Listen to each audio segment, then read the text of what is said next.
Olá, caros ouvintes, sejam bem-vindos a mais episódio aqui do vosso podcast Conversa, o vosso podcast política, e cá estou eu, Cláudio Fonseca, para falarmos de Emmanuel Macron e de Napoleão.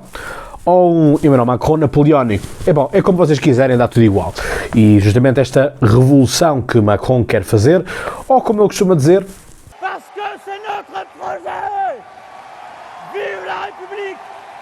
Vive la France! E pois é justamente isso hoje que vamos falar, é sobre esta semana, estas últimas semanas atribuladas, que eu aliás já tinha feito, inclusive uma publicação no Instagram, e por isso é que eu vos digo que é importantíssimo vocês seguirem no Instagram, porque lá têm acesso a publicações, comentários, stories que vou fazendo, e portanto conseguem estar um pouco mais a par das coisas do que simplesmente nos episódios. Mas o ponto aqui importante é que nada disto aqui é novo para os franceses, ou pelo menos não deveria de ser. Acontece que Emmanuel Macron, quando eu falei justamente sobre as eleições presidenciais em França, que aconteceram no último ano, Macron foi a projeto, foi a eleição, e o seu partido também foi a eleição para as eleições legislativas francesas, com a ideia de aumentar a idade da reforma para 64 anos. Ou seja, quando se votou a Emmanuel Macron, toda a gente sabia para o que é que se ia, ou pelo menos deveriam de saber, lendo os programas eleitorais. Para quem não lê os programas eleitorais, estes são os únicos que realmente têm chapeladas ou têm encontros duros com a realidade. Por isso é que as pessoas têm que se perceber uma coisa, que é, nós quando votamos, nós não votamos em carinhas bonitas, nós votamos em projetos, em ideais, em conceitos políticos, conceitos económicos, conceitos sociais e jurídicos também. E portanto, Emmanuel Macron está a fazer aquilo que é o seu projeto. Parce que c'est notre projet! E portanto, como ele diz, repetidamente. E portanto, todos os outros partidos procuraram abster-se de comentar o que é que iriam fazer com as reformas. Outros disseram cinicamente que iriam manter as reformas nos 62 anos, mas há um problema também em França, que é os regimes especiais de reformas que existem. Por exemplo, nós estamos a ter neste momento o bloqueio em Paris por parte dos funcionários da limpeza municipal, em que fazem um protesto, fazem a greve pelo facto de já não se poderem reformar aos 57 anos, mas vão passar agora, a partir de setembro, a reformar-se aos 59 anos. Ora, isto aqui que nós temos que entender é que a França, comparativamente ao resto da Europa, tem tido vários privilégios, e o problema está, tal como Macron também disse na entrevista que foi dada ontem à France 2, portanto ao canal público francês, basicamente dizer que eu poderia fazer exatamente aquilo que todos os outros meus antecessores fazem, que é varrer o pó para debaixo do tapete. Ora, se nós, no caso português, temos um Primeiro-Ministro que tem maioria absoluta, que teve uma geringonça e tudo mais, e continuar a não fazer reformas estruturais, e Emmanuel Macron está a querer fazer uma reforma estrutural para reestruturar justamente toda a França, e portanto, de uma ponta à outra, a França está a ser mudada aos poucos, segundo a visão de Emmanuel Macron. E isso começou logo quando começou o seu mandato, lá em 2017, em que acabou com os subsídios de carbono para os maquinistas. Ou seja, uma das partes das pensões e também do salário dos maquinistas, portanto, os senhores que conduzem os comboios, retirou-lhes o subsídio por exposição ao carvão. Ora, isto foi um subsídio que se conseguiu no século passado, quando justamente no século passado haviam muitos comboios que eram movidos a carvão. E portanto Macron disse, não faz sentido nós estamos a pagar aos maquinistas um subsídio por uma coisa que já não existe. Portanto, já não existem comboios movidos a carvão, exceto obviamente aqueles turísticos, como também acontece cá em Portugal, na linha do Douro. E, portanto, não há qualquer tipo de impacto neste momento relacionado com o carvão para a saúde dos maquinistas. Então, isso foi logo uma das coisas que levantou logo bandeiras, os sindicatos dos cheminots, portanto, dos maquinistas, vieram logo, estes sempre foram os sindicatos mais problemáticos, dos maquinistas, e, portanto, o problema está que todos os governos, todos os presidentes cederam à mínima pressão por parte dos grevistas. Portanto, daí serem feitos estes regimes todos especiais, que é, uns pedem, este tem, o outro pede, também lhe vamos dar um bocadinho. E depois começamos a criar um ciclo de desigualdade na França, que nunca mais acaba. Em que uns, porque são daquele sindicato, têm direito àquilo, mas outros fazem parte daquela função, têm outra regalia, e portanto isto começa a ficar tudo disperso. Mas são igualmente estes meninos da esquerda que vêm falar de que querem igualdade e justiça social, mas depois querem regimes especiais para os trabalhadores. Não é isso que tu dizes. Isto é da cooperativa. Tudo isto é da cooperativa. Não é a tua, nem a deste, nem a minha, é da cooperativa. Não, mas... Ora, Macron acabou logo com esse subsídio, vieram logo as greves todas. E, portanto, agora está-se a querer uniformizar as coisas. Se nós olhamos para a União Europeia, a idade da reforma dos franceses está longe de ser das melhores até o momento. Portanto, 60 a 72 anos, depende justamente destes regimes excepcionais, inclusive temos outros aos 57 e por aí outros intercalares também, que não vale a pena estar aqui a mencionar, porque lá está, são tantos que perdemos imenso tempo a mencioná-los. Mas aquilo que importa para a questão aqui foi a resposta de Macron, que disse: nós fomos eleitos, nós somos as instituições e a loucura das ruas não pode mandar nas instituições. Ora, afinal de contas, é isto que funciona a democracia. Ou seja, a democracia manda a maioria, não mandam as minorias, nem aquele que berra mais alto. Manda sim aqueles que, no dia que é para escolher, no dia que é para votar, vai-se lá e introduz um voto.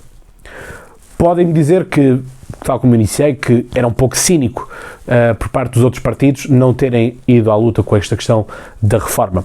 Mas a questão é que também passou por 9 votos esta questão toda da moção de censura, que basicamente não iria gerar grande problema, porque a própria direita também percebe que se for agora eleições não vai num bom timing, porque a esquerda está na rua. Portanto, neste momento quem está com momentum mais elevado é a esquerda, portanto isto não iria correr bem para os partidos da direita, que fizeram inclusive coligações ad hoc com Emmanuel Macron, ou seja, para este tema estamos juntos, para aquele tema não estamos juntos, enfim. Portanto, não há um acordo assinado, não há uma coligação no governo, ou seja, não existem outros partidos no governo sem ser o partido de Emmanuel Macron, República En Marche, e portanto, assim vai. Agora, houve esta polémica toda da questão do artigo 49.3.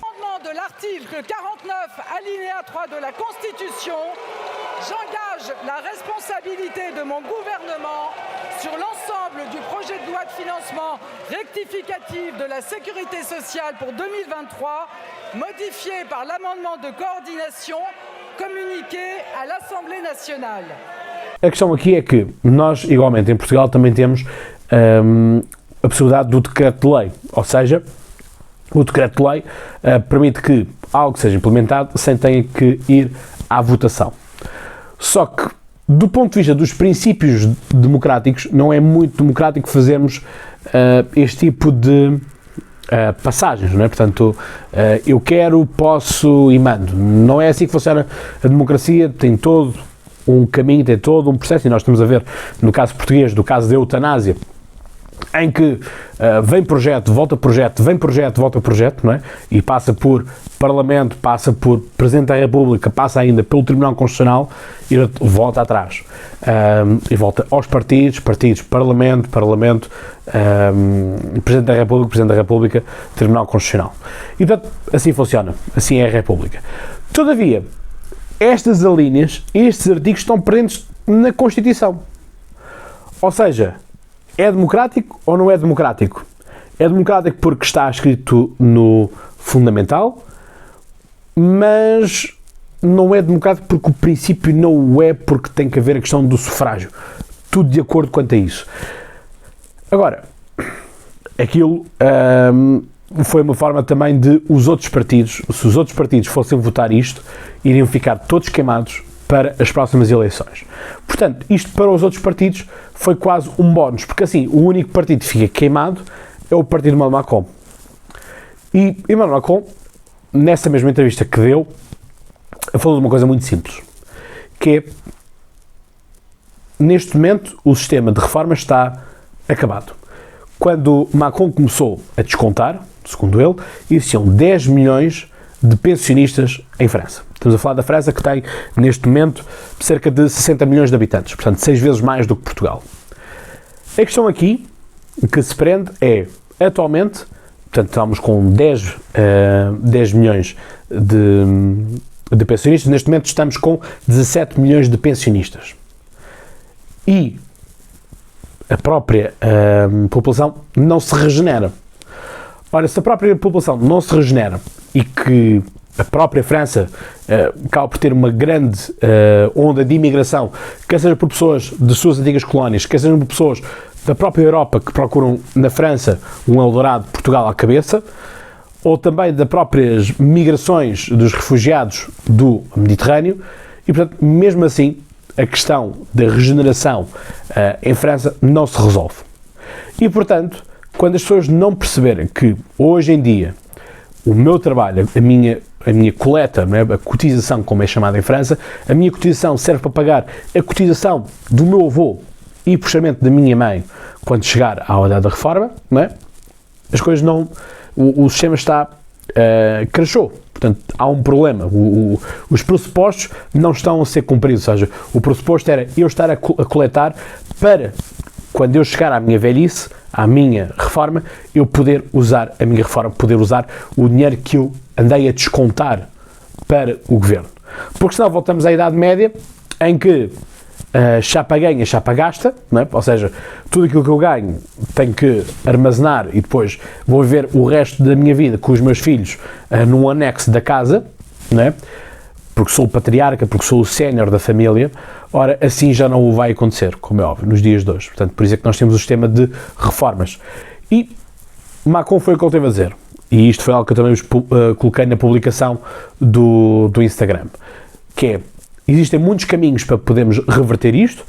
Uma delas seria taxar os pensionistas, sendo que, os reformados, sendo que Macron disse eles já recebem muito pouco, nós vamos inclusive aumentar-lhes a reforma.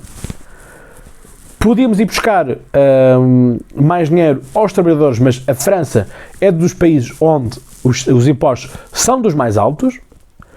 O jornalista pede, até porque não vamos buscar as empresas? E ele diz, mas isto é a questão do trabalhador. Isto é a cotização do trabalhador. As empresas não têm nada a ver com isto. Ou seja, reparem, temos de ser coerentes com as coisas. Se nós não queremos estar a subsidiarizar escolas privadas com dinheiro público, porque é privado e estamos a injetar o dinheiro público, ou o caso da TAP também, em que estamos a manter aquilo, ou os bancos a nível mundial, em que andamos a manter bancos que é risco privado, mas estamos ali a financiar com dinheiro público, é também que nós vamos pôr dinheiro privado a financiar risco público. Ou seja, aqui a questão é muito simples, que é, nós não podemos obrigar mais as coisas. E há este pensamento errado de que as empresas têm que pagar tudo. A questão é, se nós começamos a retirar os lucros, se começamos a retirar tudo e vamos começar a aumentar cada vez mais as cotizações dentro das empresas, as empresas vão ter incentivos para recrutar mais pessoas. As empresas vão ter incentivos para melhorar a condição de vida das pessoas. Foi isso que aconteceu na Alemanha. A Alemanha também há muitos anos atrás, estávamos ainda na crise grega, eles aumentaram a idade da reforma, mas aumentando a idade da reforma, também as empresas melhoraram as condições de operacionalidade dos seus trabalhadores. No caso, por exemplo, das marcas de carros, das indústrias das marcas, aquilo que puseram foi, por exemplo, melhores horários, melhoraram as condições, por exemplo, de piso flutuante para diminuir o desconforto e o desgaste também de uma pessoa ao longo do dia. Enfim, fizeram múltiplas alterações. E é isto que nós temos que entender porque é isso que às vezes custa às pessoas, é que nós estamos a viver mais. A partir do momento que nós vivemos mais, também vivemos igualmente mais com melhor condição de vida.